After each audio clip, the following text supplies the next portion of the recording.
Bonjour, chers apprenants.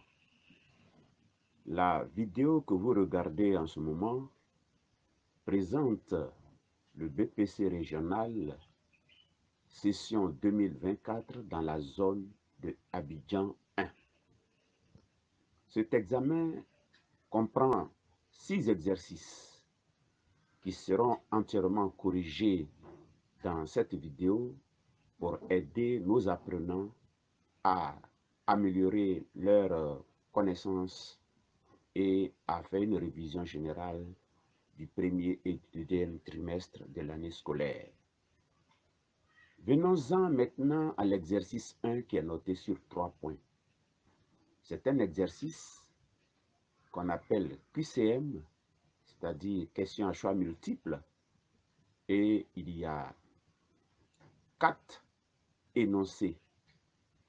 Pour chaque énoncé, on vous donne 4 réponses. Il faut choisir la bonne réponse.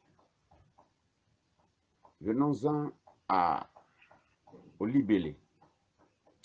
Pour les lignes 1 à 4 ci-dessous, un seul des compléments proposés est juste. Écris sur ta copie le numéro de l'énoncé suivi de la lettre correspondant au complément juste. Il faut faire entièrement cet exercice avant de regarder le corrigé. Alors, on y va.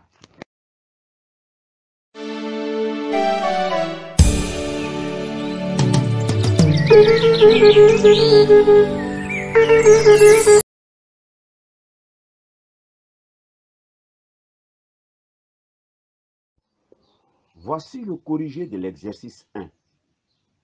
Écrivons le numéro de l'énoncé suivi de la lettre correspondant à la réponse juste.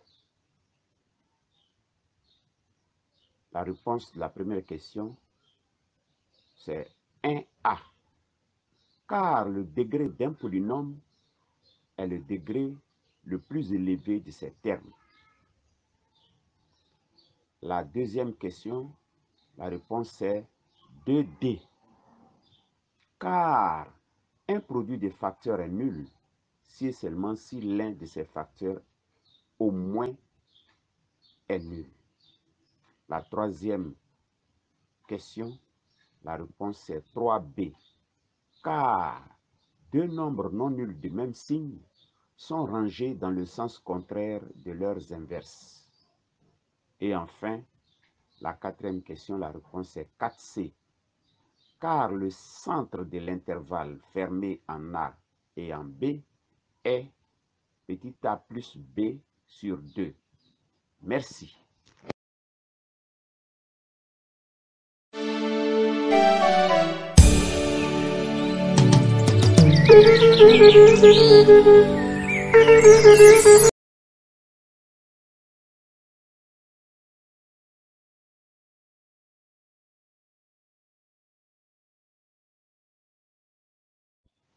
Voici l'exercice 2 noté sur 2 points. C'est un exercice qu'on appelle exercice vrai ou faux. Voici le libellé. Écris sur ta feuille de copie le numéro de chacune des propositions ci-dessous, suivi de vrai si l'affirmation donnée est vraie et de faux si elle est fausse. On a donc 4 affirmations. Il faut lire entièrement, traiter ces questions avant de consulter le corrigé. Alors, on y va. L'exercice 2 étant traité, venons-en à l'exercice 3, noté sur 3 points. Voici le libellé. Grand A et grand B sont des nombres réels tels que grand A est égal à racine carrée de 5 plus 2 et grand B est égal à racine carrée de 5 moins 2. Il y a 3 questions. Il faut faire entièrement ces 3 questions avant de consulter le corrigé de l'exercice 2 et ensuite le corrigé de l'exercice 3. Alors, on y va.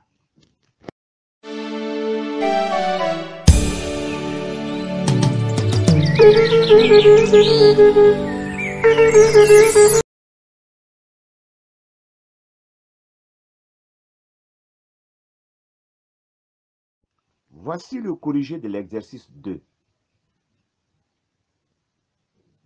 Écrivons le numéro de chaque proposition, suivi de vrai si l'affirmation est vraie et de faux si elle est fausse. La première proposition, la réponse est un faux. Car si le point A a pour coordonnées -2 en abscisse, -3 en ordonnée, et le point B a pour abscisse -1 et ordonnée 4, alors le vecteur AB a pour coordonnées en abscisse le 1 de l'abscisse de B moins 2, puisque l'abscisse de A c'est -2. Et en ordonnée, le vecteur AB a pour ordonnée l'ordonnée du point B 4 moins l'ordonnée du point A. Donc, on aura vecteur AB a pour coordonnée 1 plus 2 en abscisse et 4 plus 3 en ordonnée. La deuxième proposition, la réponse est 2 vrai. Car dans le triangle rectangle, la tangente de l'angle C chapeau est égale à côté opposé à l'angle C chapeau sur côté adjacent de l'angle C chapeau, ce qui donne la distance AB sur la distance BC, ce qui est vrai. La troisième question, la réponse est 3 vrai. Car les coordonnées -A en abscisse plus A en ordonnée vérifient l'équation réduite y égale à x plus 2a. Si on remplace dans cette équation x par -a, on obtient y égale à a, ce qui est vrai. Quatrième proposition, la réponse est 4 faux. Car l'équation cartésienne de la droite D, qui est 6x plus 8y plus 2 égale à 0, admet pour équation réduite y égale à -6 huitièmes de x moins 2, c'est-à-dire en simplifiant par 2, y est égal à -3 quarts de x moins 2. Ainsi, le coefficient directeur de la droite D est -3 quarts et non 3 quarts. Donc, comme on nous a donné 3 quarts, ce qui est faux, on écrit donc la réponse à la quatrième question, 4 faux. Merci.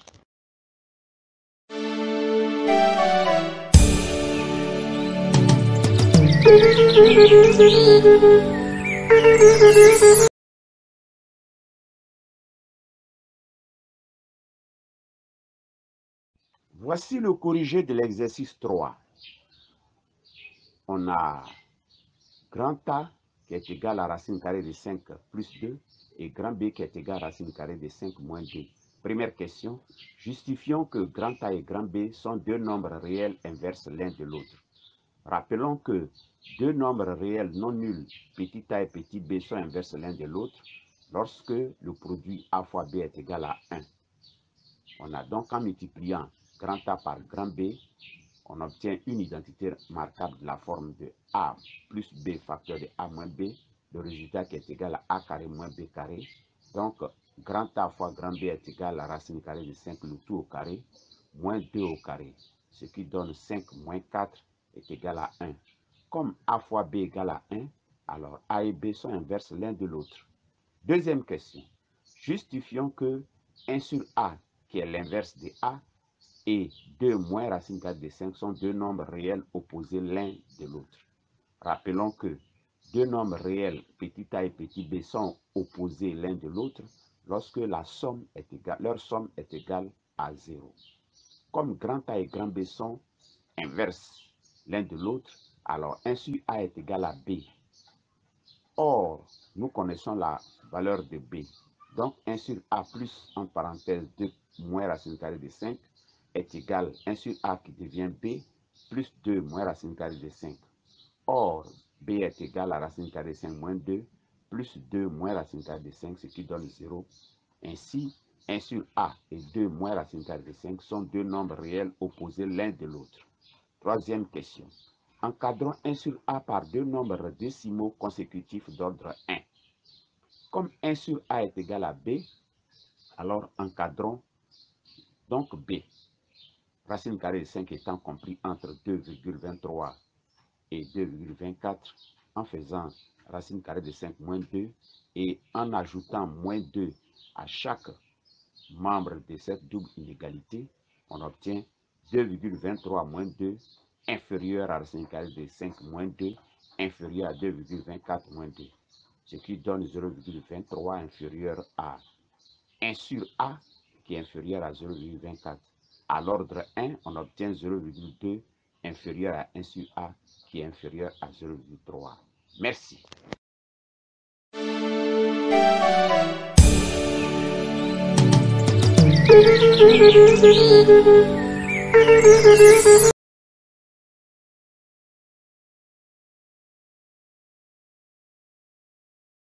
Voici l'exercice 4 qui est noté sur 4 points. Dans le plan muni d'un repère orthonormé, on donne les points grand E, grand F et le point C tel que le vecteur FC a pour coordonnées en abscisse 2 et ordonnée 3. Il faut donc résoudre cet exercice 4 en traitant entièrement les 4 questions avant de consulter le corrigé. Alors, on y va. Ceci étant fait, venons-en maintenant à l'exercice 5 qui est aussi noté sur 4 points. C'est un exercice très riche de géométrie, d'activité géométrique. L'unité de longueur est le centimètre. On vous propose une figure codée et on vous pose 4 questions. Il faut répondre à ces 4 questions entièrement en se référant à votre cours avant de consulter le corrigé. Alors, on y va.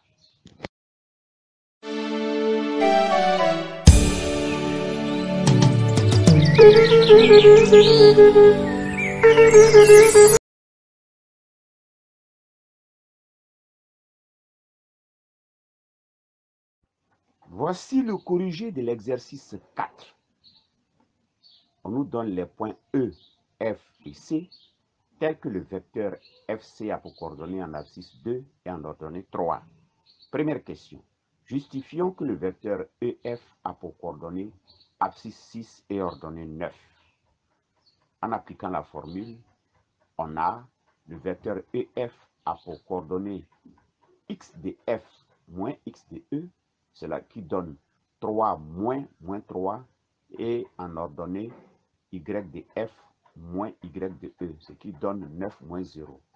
Ainsi, le vecteur EF a pour coordonnées 3 moins 3, cela qui donne 3 plus 3, ça fait 6, et en ordonnée 9 car 9 moins 0, ça fait 9. Donc le vecteur EF a pour coordonnées abscisse 6 et ordonnée 9. Deuxième question. Déterminons les coordonnées du point C. Nous connaissons les coordonnées du vecteur FC, qui sont abscisse 2 et ordonnée 3. En appliquant la formule, on obtient vecteur FC a pour coordonnées abscisse x de C moins l'abscisse de F qui est 3 et a pour ordonnée y de C moins y de F qui est 9. Donc, on aura x de C moins 3 est égal à 2 et y de C moins 9 est égal à 3. En résolvant, on obtient x de C est égal à 5 et y de C égale à 12. Donc, le point C a pour coordonnées abscisse 5 et ordonnée 12. Troisième question. Justifions que les points E, F et C sont alignés. Pour cela, il faut démontrer qu'on a deux vecteurs collinéaires. En calculant les coordonnées du vecteur EC, on obtient le vecteur EC, x de C en abscisse moins x de E, ce qui donne 8, et en ordonnée y de C moins y de E, 12 moins 0, ce qui donne 12. Le vecteur EC a pour coordonnées abscisse 6 et ordonnée 12. Comme le vecteur EF qu'on nous a donné auparavant a pour coordonnées abscisse 6 et ordonnée 9 en faisant 6 fois 12 moins 9 fois 8. 6 fois 12, ça fait 72, moins 9 fois 8 égale à 72. 72 moins 72, ça fait 0. Et donc, les deux vecteurs sont collinéaires. Si les deux vecteurs sont collinéaires, alors les points E, F et C sont alignés. Quatrième et dernière question. Déterminons une équation de la droite EF, soit le point M de coordonnées XY, un point de la droite EF. Le point M appartient à la droite EF équivaut à vecteur EF et vecteur EM sont collinéaires. On connaît les coordonnées du vecteur EF. Abscisse 6 et ordonnée 9. Et les coordonnées du vecteur EM, x de M moins 3 et ordonnée y de M moins 0. Les deux vecteurs sont collinéaires si on a le produit 6 fois y moins 9 fois x en parenthèse x moins 3. Et en faisant les calculs et en développant, on obtient que une équation de la droite EF est 3x moins 2y plus 9 égale à 0. Merci.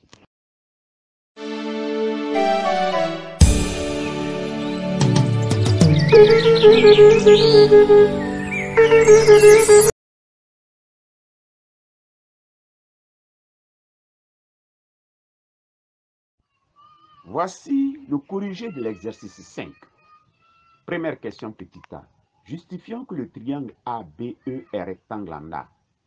Le triangle ABE est inscrit dans le cercle C dont un diamètre est le côté du triangle. Ce côté-là, c'est BC, le segment BC. Ainsi, le triangle ABE est inscrit dans le cercle dont son côté BE est un diamètre du cercle. Alors, le triangle ABE est rectangle en A. Petit b. Justifions que mesure de l'angle AB chapeau est égale à 60 degrés. On a les angles aigus ABE chapeau et AFE chapeau inscrits dans le cercle C interceptent le même arc AE.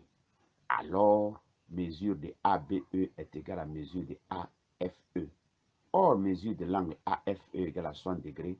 Donc, mesure de l'angle ABE chapeau est égale à 60 degrés. Petit c. Justifions que la distance AE est égale à 2 racines carrées de 3. Dans le triangle ABE qui est rectangle en A, sinus de l'angle ABE chapeau est égal côté opposé AE sur hypoténuse BE. Or, l'angle ABE chapeau mesure 60 degrés. Sinus 60 degrés, on nous a donné la valeur, c'est racine carrée 3 sur 2. Donc, en remplaçant BE par 4, la longueur d'un diamètre, et on obtient donc la distance AE sur 4 est égale à racine carrée 3 sur 2. En faisant le produit en croix, on obtient la distance AE est égale à 2 racines carrées de 3. Deuxième question. Justifions que les droites AB et OD sont parallèles. On va appliquer la réciproque de la propriété de Thalès. On calcule donc les distances ED sur EA qui donne 1,5 et la distance EO sur EB qui donne 1,5 aussi. Donc on obtient la distance ED sur EA égale à la distance EO sur la distance EB. Considérons donc le triangle EBA. O appartient à la droite EB et D appartient à la droite EA. Comme la distance ED sur la distance EA est égale à la distance EO sur la distance EB, alors d'après la réciproque de la propriété de Thalès, les droites AB et OD sont parallèles. Merci.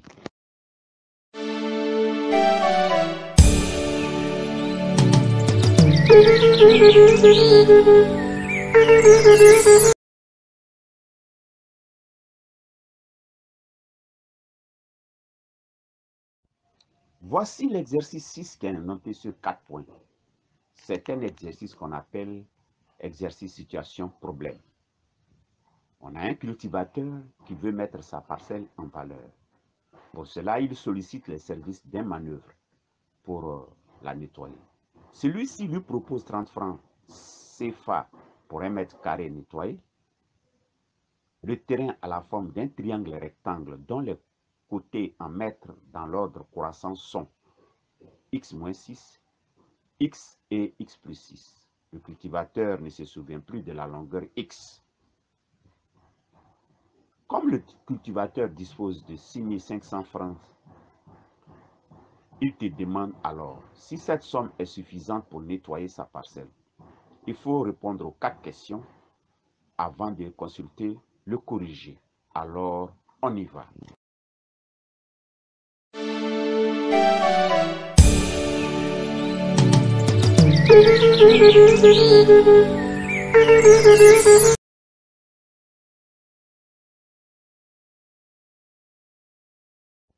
Voici le corrigé de l'exercice. Situation problème.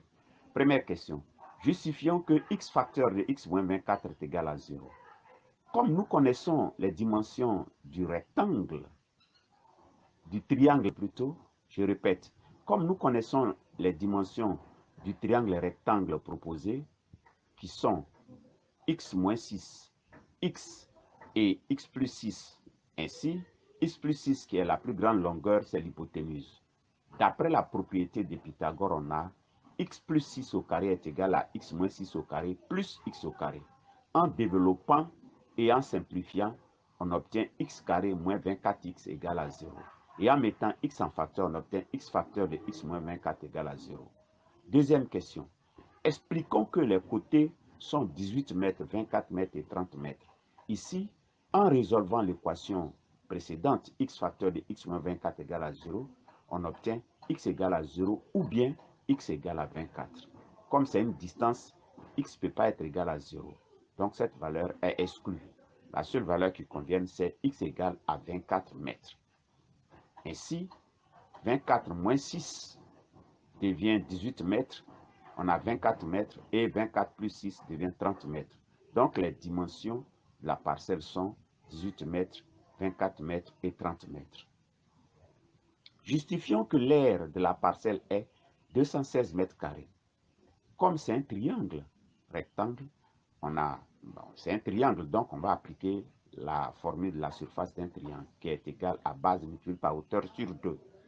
Ici, c'est un triangle rectangle, donc la base c'est 18. Si on prend la base 18 et la hauteur 24, on obtient 18 fois 24 sur 2, cela donne 216.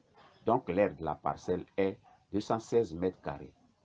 Quatrième question, la décision à prendre. La dépense à effectuer est 30 francs multiplié par 216, ça fait 6480 francs. Or, le paysan dispose de 6500 francs. Comme 6500 francs est supérieur à 6480 francs, alors la somme dont il dispose est suffisante pour le nettoyage de la parcelle. Merci. N'oubliez surtout pas de partager cette vidéo, de vous abonner à notre chaîne et de nous signaler dans les commentaires vos préoccupations pour que nous puissions vous aider. Merci.